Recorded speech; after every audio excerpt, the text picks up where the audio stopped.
If everyone could take their seats, please.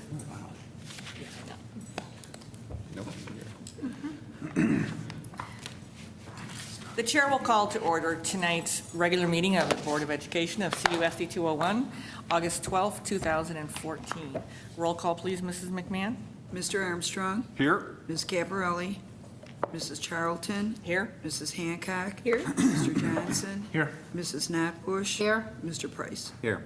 We could stand for the Pledge of Allegiance, please. I Pledge allegiance to the flag of the United States of America and to the republic for which it stands, one nation, under God, indivisible, with liberty and justice for all. Okay, the first item on the agenda, we are appointing a Secretary Pro Tem. Thank you, Mr. Armstrong, for volunteering. The chair will entertain a motion to appoint Gary Armstrong, Secretary Pro Tem, for the August 12, 2014 regular meeting of the Board of Education due to the absence of Mary Kay Caparelli. So moved. Second? All in favor? Aye. Any opposed? Okay, thank you, Mr. Armstrong. Are there any public comments? Okay, the first item on the agenda, the next item is a consent agenda. Any questions or concerns? Okay, the chair will entertain a motion to approve the consent agenda as presented. Number 1, personnel recommendations. Number 2, approval of July 2014 expenditure report. So moved. Second. Roll call, please, Mrs. McMahon. Mr. Armstrong. Yes. Mrs. Charlton. Yes. Mrs. Hancock. Yes. Mr. Johnson. Yes. Mrs. Knopbush. Yes. Mr. Price. Yes. Okay, the next item is information and discussion item, crossing guards. The school district, we were contacted by Chief Mulhern of the Westmont Police Department, Kathy Casey with the Village of Westmont, and the village contracts for the crossing guards for the school year, and we do appreciate the service that the village provides for us in handling that service. After the village had passed their budget, Andy Freen came in and had raised their fees for a crossing guard. And so, so now the village is left with the dilemma that the fee for crossing guards is going to be greater than what was budgeted. And so when I met with Chief Mulhern, what they are asking each of the various schools and districts to do is help them with that overage. And the cost for 201 is $5,165, and that would be for the year. And the village, on their part, they had already budgeted $20,880 for our district. And that's what was based upon what originally the cost was going to be. And so what they are asking for is for us to share that cost. In just conversation with Chief Mulhern, it seems that if the districts and Holy Trinity wouldn't be able to help with that cost, then the village would need to take a look at that service and possibly reduce the number of crossing guards in order to get to that dollar amount that they had budgeted. And so, you know, again, we appreciate the village taking on this service. I don't personally think it's a huge cost to the district. Again, we're talking about safely getting our students from their homes to our schools. But I do want to share it with the board and see if the board is also in consensus that it's okay to plan on that. We haven't finalized our budget yet, so we can build that into our final budget. Well, I'm a big fan of the crossing guards. I like to see them out there. I think they serve more than just our students. As a matter of fact, I know they do, but this seems very reasonable to me. I hope it wouldn't become an annual thing. That would be a different conversation, but the village is certainly providing a good service for us, so I have no issue with helping them out this one time. Just, and I don't know that you have these answers, Kevin. Just out of curiosity, because I'm certainly not opposed to it. I think it's obviously worthwhile having them out there and appreciate it. But how many crossing guards does this cover? How many intersections? And For our district, there's 8 crossings that we're billed for. okay, and I'd imagine that's obviously the beginning and the end of the day. But is it also like around noontime for the half-day kindergarten, stuff like that, or? Not for the half-day kindergarten. We provide transportation. Right. For those students. And so it's not an issue for the half-day kindergarten. But they do make adjustments for our PLC days, our SIP days. And just because I know little about this, is this the kind of thing, I'm, in my past experience, crossing guards were typically volunteer positions or maybe a stipend directly through the school, not through like a service. Is this the kind, I mean, there are many services doing this kind of thing, and is it, it's a significant increase. And again, I'm not going to oppose it either, but I'm just curious about it. My guess is different districts handle it differently. I think the concern when you go with volunteers, there's no obligation. And so then when somebody can't honor their responsibility, it's finding people to fill in for them. Whereas with contracting through Andy Frayne, if somebody calls off sick, it's their responsibility to get the replacements. And so there's never a concern that the crossings won't be covered. Okay, cool. I also share in that the crossing guards do serve a tremendous thing, even if someone isn't exactly using that service every day, they know that it's there, especially when the weather's nice and that. So I agree. But I do have a question. So is this amount, so the new amount, the additional amount is like 20,000? The Is that right? So the additional, well, what was originally budgeted for just 201, if you were to, Okay. the total budget, originally what the village budgeted was 36,540. Or I'm sorry, it was 27,500. okay. And then with the new billing, it's a total of 36,540, so there's a difference of $9,000. And basically, they look at the marker, Holy Trinity, and 201, and the use of the various crossings, and then they prorate it for that. And so originally, it was going to be, the original budget for our cost was 20,000. It's an additional 5,000 as a result of the increase. So the increase, it's prorated based on need? Right. Okay, okay. And I guess I would say the same thing that Gary said. Do we know if that's going to be an annual thing, or we don't? Do you get any feel from You know, from the village? I didn't get a feel from Chief Mulhern. I would anticipate that they would then budget for that cost. And so the way it was presented is for this year, whether or not the village will have conversations later about, future years. But then that's a conversation that we can also resume if that seems like it's going to be an ongoing cost. Did they add any additional services, or is this just for the same number of positions that they had? The same number. of crossing points that they already had? Right. My understanding is Andy Frayne is changing how they're billing, how they're breaking out their cost. And honestly, I can't remember now if it's before they were using an hourly cost and now it's a cost per crossing.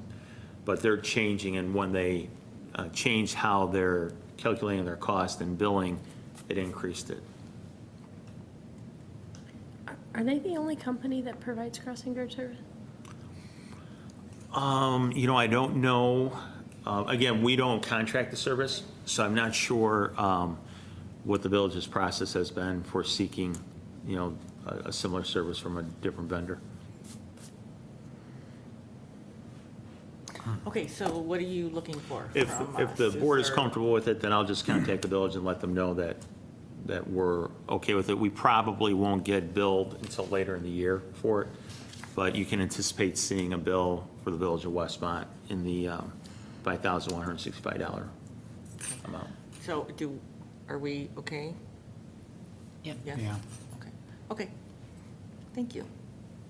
Okay, the next item on the agenda is an action item regarding the resolution for providing the submission and proposal issuing school building bonds to the voters on November 4th. So, do you want to start Sure. that, Kevin? Sure. After the board's meeting last month, the question was about asking the question for 24 million or for 26 million, anticipating that with the question about our swimming pool at the high school, we would anticipate some expenditure there, whether it's to repair the pool or to transition it to a different purpose.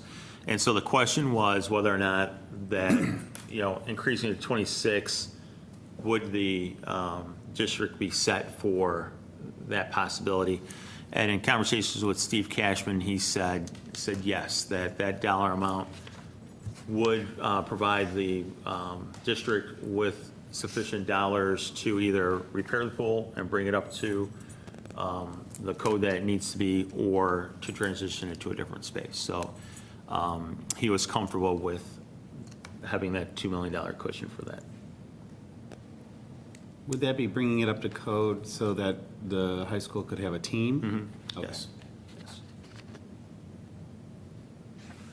So where we are tonight is to make the formal adoption for the ballot in November. Does anyone have any questions or discussion about this or comments before we vote? No? All right. The chair will entertain a motion to provide the adoption of the resolution providing for and requiring the submission of the proposition of issuing school building bonds to the voters of the district at the general election to be held on the 4th day of November 2014 as presented. So moved. Second. Roll call, please, Mrs. McMahon. Mrs. Hancock, Yes. Mr. Johnson, Yes. Mrs. Notbush, Yes. Mr. Price, Yes. Mr. Armstrong, Yes. Mrs. Charlton. Yes. So that will move forward. So I have a question. It wasn't really relative to the vote, so that's why I didn't want to mix things up there. But just generally speaking, over the next period of time, is there a group of district families or constituents that are in support of this? Is there a plan for communication? I know I missed the last meeting, sorry, but if you could give me the maybe 60-second recap of Sure. that, I would appreciate it. Sure. And the reason the resolution, the question is different than what the board had passed last spring. And that's because last time was the debt service extension-based question. And the feedback we received was that parents, communities could support the projects, but not the funding mechanism. And so the board agreed that they see the need for the projects, and they would change the resolution so that it was asking for issuing the bonds in the amount of $26 million. And so now, I guess our hope is, it was difficult, definitely difficult getting even parents to, work on the referendum, because even our parents had a difficult time understanding the funding mechanism, and in some cases weren't comfortable with the funding mechanism.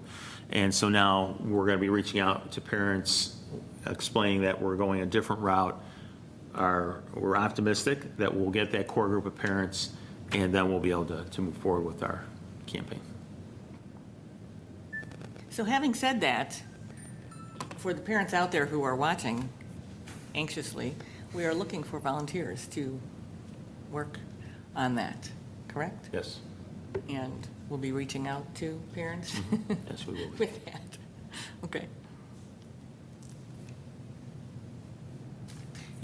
I just want to bring up a point, that our last meeting, whereas it wasn't here, there was someone taping that meeting. So I don't know if people knew that or not. Not saying you didn't, but just so if anyone. Yes, you can view the last meeting.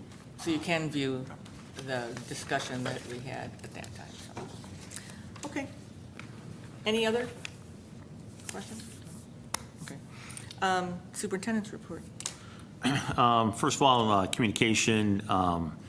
We had registration the 2 times, and approximately we're at 86 families that had not gone through registration. The buildings are in the process of reaching out to those families and confirming that they are returning to our district, and then also making sure that they complete that registration process.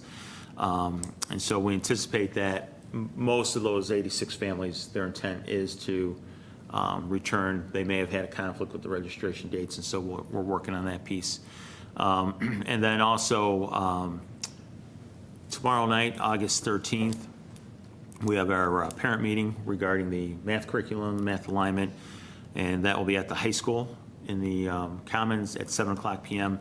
And Clara Neinfeld, who is the person we're working with as our math consultant, will be there to help explain that process to parents, and we'll also talk a little bit about the transition and then the direction we're hoping to go with our gifted and enrichment, so that we kind of put to ease some parents' concerns. The other thing I'll add this time is that the board has received, and Kim and I have also received a couple of emails from parent groups, one from our athletic boosters, one from our music boosters. Our music boosters would like to have a better understanding of the budget for fine arts, and particularly in the band. And so we're going to meet with them next Wednesday, the 20th, to review that with them, and then the process for using vendors, preferred vendors, and then that purchasing process. And then we've also been contacted through the athletic boosters regarding some items that they're hoping to purchase for our athletic program.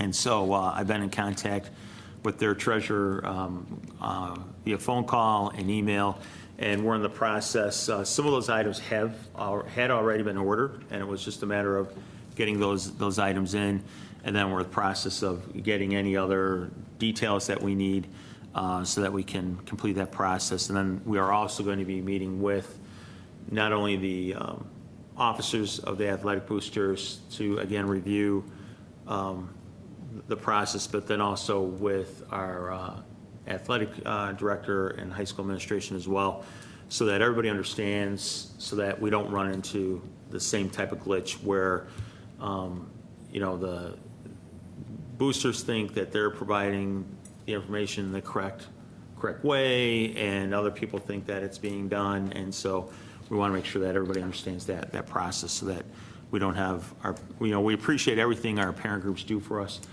We don't want them to be frustrated, and we don't want a process that is cumbersome for them. So we're working through all those things with our parents. Kevin, out of curiosity, are we thinking about having any type of policy, a written policy where people could point to, in a manual, anything, just to help, clarify everything? So if anybody is confused, you can say, well, it's, this is how you do it, here it's written down. Right. We do have those procedures, but we are going to provide written copies for the groups, so that they understand, the contacts. And then the other piece too is that's been kind of expressed, and Kim and I, it's kind of interesting, we were having a conversation earlier in the day about this, but during the summer, we know it gets difficult for families to sometimes make contact with the schools and with the buildings. And that's in part, our administrators are 12 months, but our secretaries are not. And so our administrators, they're still involved in other meetings, and they're not always in the buildings, and they also have vacations and so forth.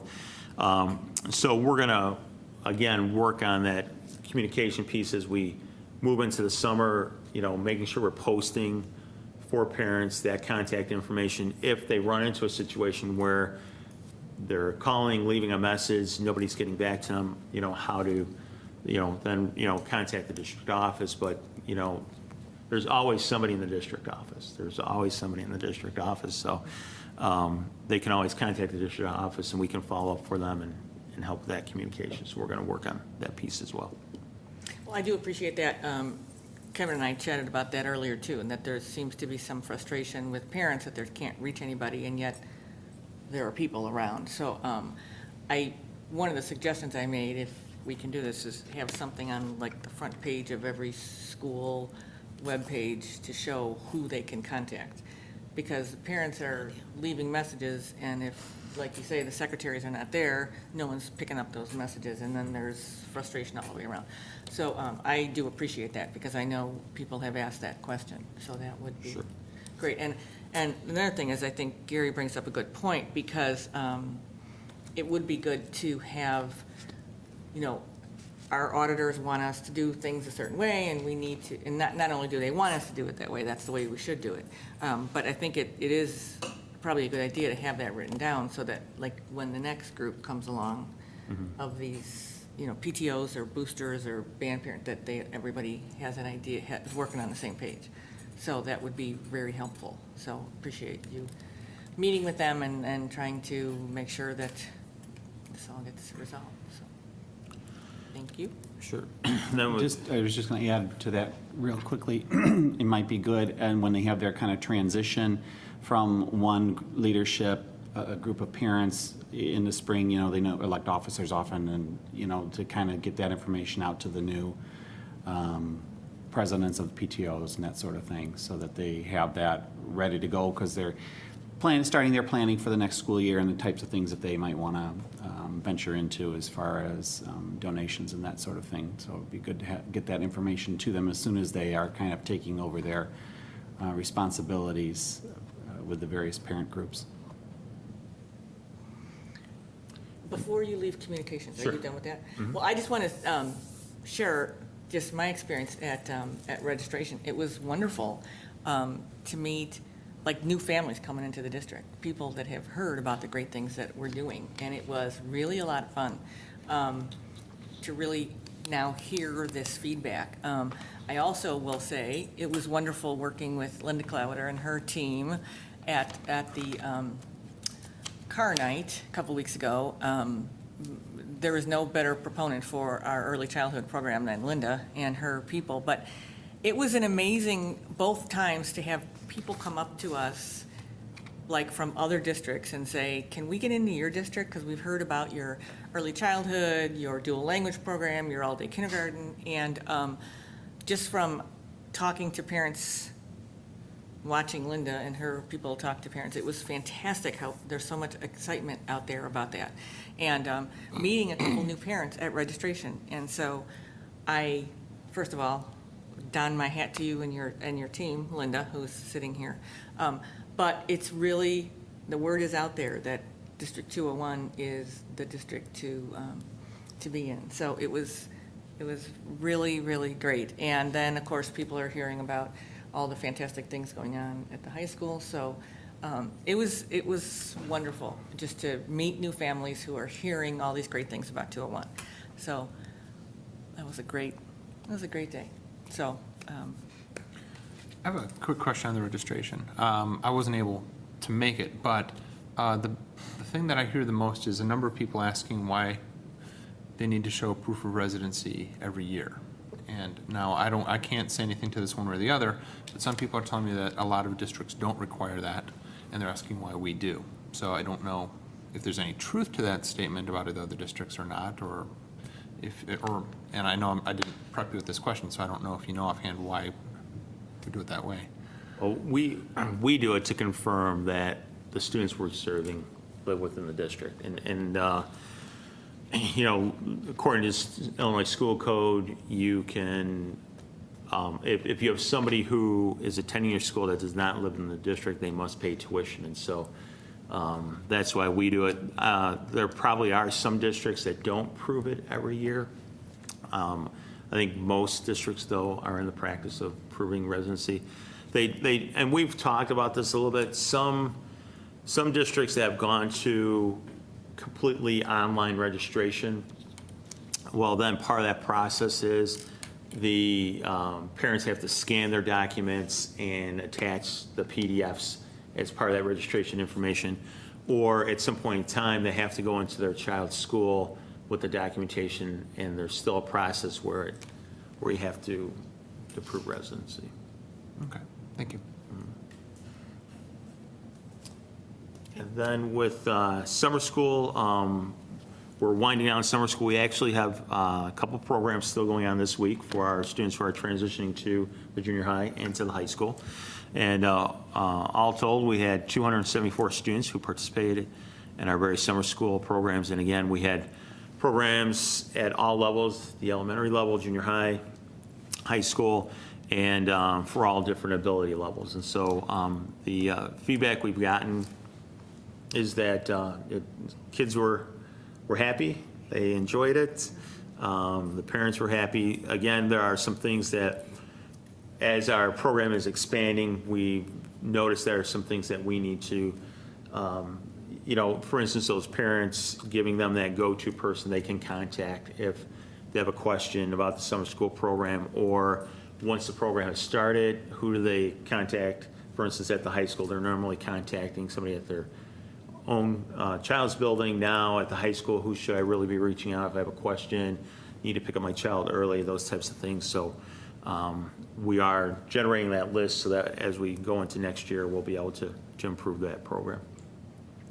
And then, Before you leave that, so this looks fantastic. I mean, with an expanded summer school program, I mean, these numbers are fantastic. Somebody asked me just, so do you think you'll do it again next year? So I, of course, can't answer that. Right. But I guess the question is, are we thinking about continuing along these lines? Or is that going to be something we're going to talk about later? Or, I mean, this was a good thing. People Right. were asking these, like, that they liked this. So, I would, because of the response, I would imagine that, yes, we will be. Typically, our timeline, I asked the buildings to put together their summer school proposals by January, and then we bring that to the board for discussion in February. And then once it's approved, then we start promoting it. And so we would have that lengthier conversation in February with the board. But I do know, even for instance, we've already had conversation about, something for early childhood, and even transition to kindergarten and those types of programs. So I think with the success we've had, then definitely we're looking to build on that success. okay. I mean, that was what I was kind of hoping, but Sure. I certainly can't speak for the whole board, so. Okay, well, thank you. That was great. Thank you. And then the last thing I have is, of course, next week's, the school year begins. And we officially open on the 18th, Monday, and Monday the 18th and Tuesday the 19th are district-wide institute days. And our staff will be involved in staff development related to literacy, the differentiation, our math alignment, so all those things. And then also prepping for our students. And then the first day of school is Wednesday, August 20th. It will be a normal day.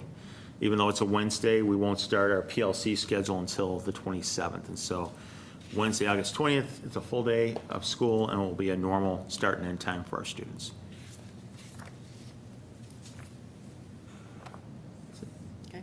Yep. And let's say it again, just so we can get it out there, that the last day of school will be a full day of school. Correct. just Yes. so that- We must have a full day of school on the last day. And we're going to have our fingers crossed this year, right, Kim? That we are not going to have Snow days. winter like Cold is okay. no cold is snow. okay. That's right. Okay, are there any board reports? I guess I would just like to welcome the kids back to school next week. It'll be fun for them. Yes. I will say on my travels, I did see other states were starting school as early as August 4th. I was going to take a picture of that and show my children. Some schools actually start earlier than us, but I didn't do that. So, yes, welcome back to school. Okay, any other board reports? Are there any public comments?